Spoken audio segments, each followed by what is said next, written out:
안녕하세요. 결혼한 지 1년도 채 안 된 시점에 남편과 헤어진 30대 여성입니다. 한때는 정말 목숨같이 사랑했던 사람인데 지금은 그 사람이 처절하게 망하기만을 기다리고 있는 이 상황이 너무 어이없네요. 남편하고는 일적으로 알게 된 사이입니다. 당시 저는 컨설팅 회사에 다니고 있었고 남편은 직장을 다니며 창업을 생각하던 고객이었지요. 어쩌다 제가 담당하게 되어 이런저런 상담을 해주다가 가까워졌고 사귄 지 2년 만에 결혼 이야기까지 나오게 되었네요. 처음 시댁에 인사를 드리러 간 날이었어요. 시댁에는 아직 결혼 안 한 남편보다 2살 많은 신우도 시부모님과 같이 살고 있었기 때문에 시부모님께 드릴 선물과 신우에게 줄 선물을 따로 준비했습니다. 남편은 그렇게까지 신경 쓰지 않아도 된다고 했지만 그래도 시댁 식구들에게 좋은 인상을 남기고 싶었고 이후로 잘 지내고 싶은 마음이 있었거든요.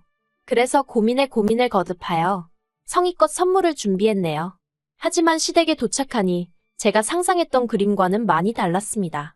남편이 워낙 상냥한 성격이다 보니 그 성격이 시부모님으로부터 비롯된 게 아닐까 생각했는데 그렇지 않았거든요. 어서 오라던가 오느라 고생했다던가 따뜻한 말 한마디는 전혀 없었고 시부모님이고 신우고 제 선물을 받아들고는 뜯어보지도 않고 거실 구석에 내려놓았어요. 그리고 솔직히 눈앞에서 그런 모습을 보고 있자니 내가 뭐라도 실수했나 싶고 마음에 안 드나 싶은 게 그래서 그때부터 저도 뭔가 마음도 상했고 여러 가지로 생각이 많아지다 보니 자리 자체에 집중하기가 어려웠달까요? 왜인지 남편은 시부모님이나 신우의 행동에 크게 개의치 않는 눈치였지만요. 아무튼 어머님께서 식사를 준비해 주셔서 다 같이 식사를 하게 되었습니다. 시부모님은 식사 도중에 갑자기 생각났다는 듯 저에게 이따금씩 질문을 하셨는데 그 질문의 내용은 친정부모님은 뭐 하시는 분들인지, 제 형제자매는 얼마나 있고 뭘 하는지와 같은 비교적 간단한 것들이었어요. 그래서 그때는 저도 조금은 긴장을 풀 수 있었던 것도 같고요. 하지만 신우는 시부모님과는 달리 질문 자체가 황당했다고 해야 할지, 저더러 왜 그런 직장에 다니냐면서 자꾸 어디서 봤다며 거기가 이렇다며 저렇다며 하며 한마디로 어지간히 아는 체를 하더라고요. 그리고 저는 제가 다니는 회사를 무시하는 신우의 태도에 마음이 꽤나 상했습니다. 하지만 상황이 상황이었고 제 입장이 입장인지라 불쾌한 기색을 내비추자니 그건 또 그거대로 찝찝했기에 그냥 적당히 웃으면서 저는 만족하며 다니고 있다고 했어요. 그랬더니 자기는 그런 조건이면 절대로 못 다닌다면서 저더러 그릇이 작은가 봐 하는데 누가 보면 자기가 무슨 대단한 야심가의 능력자나 되는 줄 알겠더군요. 그리고 미리 말해두건대 저는 직업에 귀천은 없다고 생각하는 사람입니다. 그렇지만 대학도 안 나오고 아파트 단지에서 요가 강습을 하며 용돈이나 버는 신우에게 직장에 대해서 한 소리를 들으니 어이없고 황당했던 게 사실이었죠.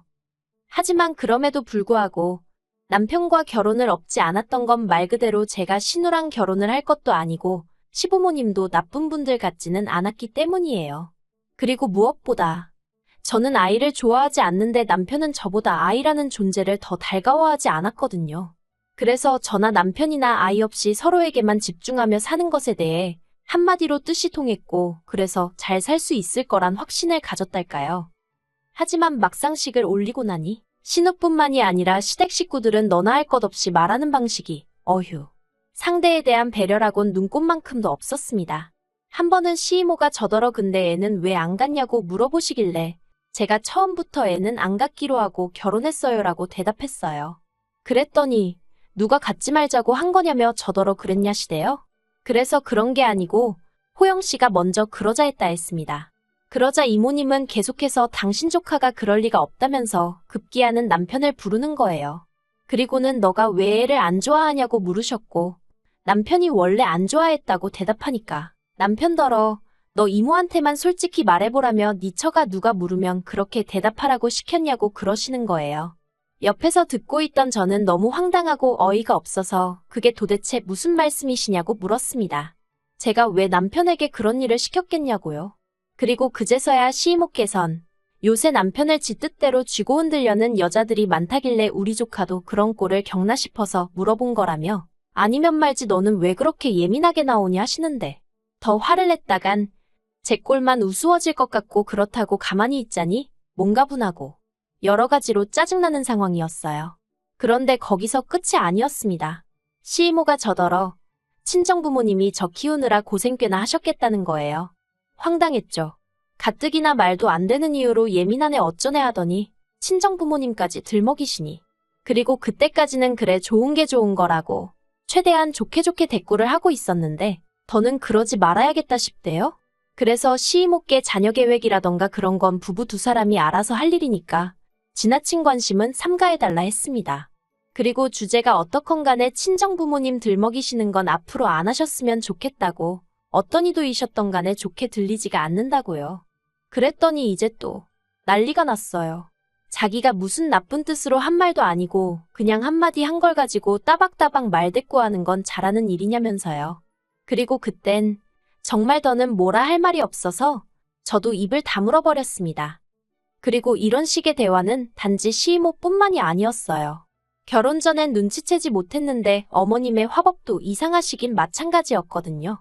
시시콜콜한 사건들을 전부 다 이야기할 순 없고 결혼한 지 6개월쯤 되었을 때였을 거예요. 어머님께서 당신 친구분께서 아들 며느리 데리고 여행을 갔다 왔는데 그렇게 좋더라며 자랑을 하시더래요. 그러면서 어머님이 저더러 우리도 여행 한번 가자 하시는데 솔직히 당황스러웠어요. 왜냐하면 까놓고 말해서 어머님 아버님은 노후 준비는커녕 당장 다음 달 생활비도 나라에서 나오는 연금과 저희 부부가 드리는 용돈만 기다리고 계시는 상황이었거든요. 신우도 얼마 드리기는 했는데 어머님 댁에서 얹혀 사는 형편이었으니 자기 밥값이나 냈다고 보는 게 맞겠죠. 아무튼 그런 와중에 여행 이야기를 하시니 저로서는 달갑지 않았던 게 사실이에요. 하지만 그렇다고 어머님께 돈도 없으시면서 무슨 여행이시냐? 막말로 제가 그렇게 말할 수는 없잖아요. 그래서 어머님께 애둘러서 남편 가게 때문에 휴가 내기도 어렵고 하니 내년쯤 가는 건 어떻겠냐고 말씀을 드렸습니다. 그랬더니 어머님께서 정말 땅이 꺼져라 한숨을 내쉬시더니 그래놓고 너 우리 아들이랑 둘이서만 어디 가려는 건 아니지 하시며 그랬다가 걸리면 당신한테 회초리로 맞을 줄 알라나요? 그리고 그런 식의 대화가 주기적으로 지속되니 어느샌가부턴 어머님하고 영 대화를 하기가 싫더라고요. 까놓고 말해서 아무래도 상대가 어머님이다 보니 평소 제 성격처럼 나가지 못하고 그저 이래도 해 저래도 해. 그래서 어머님이 나를 우습게 생각하시나 싶기도 했고요. 그리고 이런 생각이 저도 모르게 무의식적으로 나오기 시작한 건지 의도한 것은 아니었지만 언젠가부터 어머님께 거리를 두게 되대요. 어머님이 어디 가자고 하시면 몸이 안 좋아서 못 가겠다고 하거나 뭐가 드시고 싶다고 하시면 남편만 내보내는 식으로 말이죠. 그랬더니 어머님은 남편하고 제가 다투기라도 한 줄 아셨던 모양입니다. 하루는 연락도 없이 저희 집에 오셔서는 대뜸 저를 붙들어 앉히시곤 하시는 말씀이 당신 아들하고 싸우지 말고 잘 살아야 한다면서 설령 남편하고 싸웠다고 하더라도 그러다 남편한테 한 대 맞는 일이 생기더라도 어른들한테 절대로 티를 내면 안 된답니다. 그러면서 저더러 남편하고 싸우고 함부로 친정에 가고 그러는 건 아니지 하시더니 그러면 너네 엄마가 얼마나 속상해할 것이며 딸내미 교육 그것밖에 못 시켰다고 주변에서 흉본다나요? 그리고 그런 이야기를 듣고 있으니 정말 어이도 없고 한마디로 기도 안 차더라고요. 그래서 어머님께 왜 저희가 싸웠다고 생각하시는진 모르겠지만 싸우지도 않았고 그리고 만약에 싸우게 되더라도 남편이 제 털끝 하나만 건드리기라도 하면 저는 못 참는다 했습니다. 바로 친정에다가 알릴 거고 필요하다면 신고도 할 거고 이 집에서 남편도 쫓아낼 거라고 했어요. 그리고 제 이야기를 들은 어머님께선 어머어머만 몇 번 하시더니 저더러 그렇게 안 봤는데 대해다나구나 하고는 빈정대셨지요. 옆에 있던 남편은 저를 쿡 찌르며 그냥 알겠습니다 하면 될 일을 가지고 왜 말을 그렇게 하냐고 짜증을 냈고요. 그리고 이 일은 기어이 신우 귀에까지 들어갔던 모양입니다. 어머님이 돌아가시고 몇 시간 지나지 않아 신우에게 전화가 왔거든요. 참고로 평소에 신우는 저에게 뭔가 부탁을 하거나 가짜는 훈계질을 할 때가 아니고선 단 한 번도 먼저 좋은 이유로 연락한 적이 없었기에 전화를 보자마자 어머님 일로 신우가 연락을 해온 거라는 확신을 가질 수 있었네요. 아무튼 미친 듯이 울려대는 휴대폰을 보자 짜증이 올라왔지만 제가 잘못한 건 없었으니 전화를 피할 필요는 없겠더라고요. 그래서 전화를 받았습니다. 그랬더니 신우가 하는 말이 저더러 시집 올 때 그까짓 거 돈 몇 푼 들고 와서 지금 이 유세냐고 대뜸 소리를 고래고래 질러대더라고요. 사실 남편과 결혼할 때 앞에서 잠깐 언급했던 것처럼 시댁이 경제적으로 여유가 있는 상황이 아니었어요. 그래서 남편이 모아놓은 돈 2천만 원이 저와 결혼하며 가져온 재산의 전부였습니다. 본인이 타던 국산 중형차도 있기는 했는데 솔직히 이미 10년 가까이 된 차였어서 재산적 가치는 없는 거나 마찬가지였고요. 반면에 친정에서는 갖고 계시던 빌라에서 살 수 있도록 배려해 주셨고 현찰 1억을 사업자금으로 쓰라고 챙겨주셨습니다. 남편이 작은 식당을 열고 싶어 했거든요. 그리고 이렇게 도움을 주신 이유는 딱 하나. 남편이 저에게 잘했기 때문이에요. 그래서 제가 생색을 내자는 건 아니지만 남편이나 시댁 식구들이나 저에게 어느 정도는 고마워하고 있을 거라 생각했지요. 사람이 염치라는 게 있으니 솔직히 미안한 마음도 조금 있지 않을까 싶었고요. 그런데 신우가 너 잘 걸렸다는 식으로 나오며 휴대폰 너머로 고래고래 소리를 질러대는 걸 듣고 있으니 제가 제 속 편하자고 허튼 생각을 했구나 싶대요. 결국 듣다 못한 제가 부부간의 일은 저희 둘이 알아서 할 것이고 어머님과 제 일도 어머님과 제가 알아서 할 테니 제3자인 형님은 빠지시라 했습니다. 그랬더니 이제 자기가 손윗사람인데 네가 뭔데 이래라 저래라 하느냐면서 정말 어찌나 소리를 질러대던지 더는 못 들어주겠다 싶어서 전화를 끊어버렸습니다. 그리고 이후로 저는 솔직히 이렇게 상황이 마무리되는가 싶었거든요. 이제 어머님 아버님도 그렇고 신우도 더는 저희를 건드리지 않겠지 생각했죠. 그런데 이게 웬걸. 며칠 뒤 남편이 말 그대로 술에 떡이 돼서 집에 들어왔습니다. 그리고는 저를 붙들고는 하는 말이 언제까지 자기 가족을 그렇게 무시하고 괄시할 거냐면서 소리를 지르는 거예요. 그까짓 거 돈 좀 있다고. 자기 집이 우습냐 어쩌냐 하는데 정말 기도 안 차더라니까요. 그리고 마치 저를 한 대 때리기라도 할 듯이 손을 딱 드는데 솔직히 순간이지만 얼마나 공포스러웠는지 모릅니다. 남편이 실제로 저를 때린 것은 아니었고 그 손으로 옆에 있던 휴지곽을 집어들어 던지는데 그치긴 했지만 다음엔 저 휴지곽이 내가 될 수도 있다고 생각하니 온몸이 부들부들 떨리더라고요. 그래서 일단은 남편에게 미안하다고 몇 번이나 사과를 하곤 조심스레 자리를 피했습니다. 그리고는 다음 날이 밝을 때까지 작은 방에서 문 잠그고 뜬 눈으로 밤을 새웠죠. 그리고 마침내 이튿날 깨어난 남편이 집안을 돌아다니면서 여보여보하고 저를 찾는 게 들렸어요. 그래서 제가 조심스레 방문을 열고 나가니 왜 옆에서 안 자고 나가 있었냐며 아무 일도 없었다는 듯 말을 걸대요. 그런데 남편이 손끝조차 닿는 게 소름이 끼치는 게 결국 제가 남편에게 얘기 좀 하자고 했습니다. 그리고는 어제 당신이 이런 말을 했는데 진심이냐고 물었죠. 그러자 한참을 말없이 듣고 있던 남편이 솔직히 사실이잖아 하면서 왜 매번 자기 식구들이 말 한마디 하면 져주는 법이 없냐입니다. 그래서 저도 남편에게 그간 서운했던 점을 이야기했어요.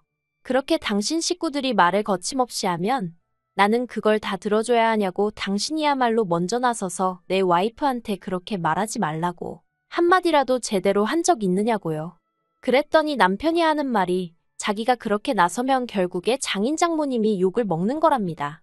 딸 교육을 어떻게 시켰냐고 어른들이 그렇게 말씀하실 거라면서 그래서 자기는 제 생각을 해서 빠져있던 거라나요? 그리고는 덧붙이길 솔직히 장인 장모님이 저를 너무 오냐오냐 키우신 건 맞는 것 같대요. 그러니 상대가 누구건 간에 기가 안 죽는 거 아니냐면서 그거 좋은 거 아니야 하는데 순간 이렇게 구닥다리 사고방식을 가진 남자랑 어떻게 그동안 연애하고 한 이불 덮고 산 거지 하는 생각에 머리가 띵하더라니까요. 그래서 제가 남편에게 난 앞으로도 시부모님이고 신우고 누구건 간에 내 귀에 거슬리는 얘기하면 절대로 받아주지 않을 거라고 했습니다. 당하고만 살 생각은 없다고 했죠. 그러자 남편이 씩 웃더니 그러다 어디 가서 한 대 맞아도 난 모른다? 그러는 거예요. 그리고 그 말이 솔직히 너무나 충격적이었습니다. 그래서 남편에게 나는 한 대 맞으면 그날로 당신하고 이혼할 거라니까 또 한다는 말이 그러면 2대 맞을 거라는데 결국 듣다 못한 제가 이혼하자고 했습니다. 그랬더니 남편이 지금부터 맞아야겠네 하면서 옷걸이가 어디 있지? 그러는데 정말 소름이 끼치대요. 물론 자기는 다 장난이었다지만 더는 한시도 같이 있을 수가 없겠더라고요. 그래서 남편에게 진심이라고 이혼하자고 하게 되었죠. 그랬더니 그제서야 남편이 장난이었다며 무릎 꿇고 싹싹 비는데 솔직히 남편이 무릎을 꿇는 게 지한테는 얼마나 대단한 일인지 몰라도 저한테는 아무것도 아니었거든요. 무릎이 닳는 것도 아니고 뭐 무릎만 꿇으면 모든 게 해결이 되는 세상이면 저도 10번 20번은 꿇겠네요. 안 그런가요? 그래서 남편에게 사람 불러서 짐 정리할 테니까 시댁으로 가든 어쩌든 제 눈앞에서 사라지라 했습니다. 막말로 가져온 재산이라고 2천밖에 없는 거 그거 당신 먹고 쓰고 하는데 이미 다 쓰고 없으니 줄 것도 없다고 했죠. 그랬더니 돈 때문에 그런 게 아니라며 절 정말 사랑한다고 이렇게는 못 헤어진다나 어쩐다나. 그래도 뭐 결국 시간이 해결해주지 않겠어요? 그리고 저는 바로 남편 가게 폐업 신고를 해버렸습니다. 사업자금이 제 주머니에서 나왔다 보니 가게 계약이며 사업자명이며 전부 다 제 이름으로 되어 있었거든요. 그랬더니 이제 말 그대로 난리가 났어요. 남편은 저를 고소하겠네 어쩌네 하는데 할 테면 해보라 했습니다. 막말로 헤어지는 마당에 제가 남편 먹고 사는 것까지 못하러 신경을 써주나 싶었으니까요. 그래서 돈 있으면 변호사 사서 덤비라고 했어요. 나도 최선을 다해서 붙어주겠다고요. 그랬더니 이제 또 무릎을 꿇대요. 자기가 망했으면 좋겠냐면서 아름다운 이별을 하자던가요. 어이가 없어서 돌아서면 남인데 무슨 아름다운 이별 같은 소리하고 앉아있다고. 너나 실컷 아름다우라 했습니다. 어휴, 쓰고 나니까 속이 시원하네요. 저는 남편이 정말 쫄딱 망해버렸으면 좋겠습니다. 돈 가지고 유세 부리지 말라니 그런 생각하기 전에 최소한 고마운 마음이라도 먼저 표현하지 그랬냐. 그러면 내가 너 뒷바라지 더 열심히 해줬을 텐데. 원래 뿌린 대로 거두는 법 아니겠어요? 어디 한번 잘해보라고 말해주고 싶네요.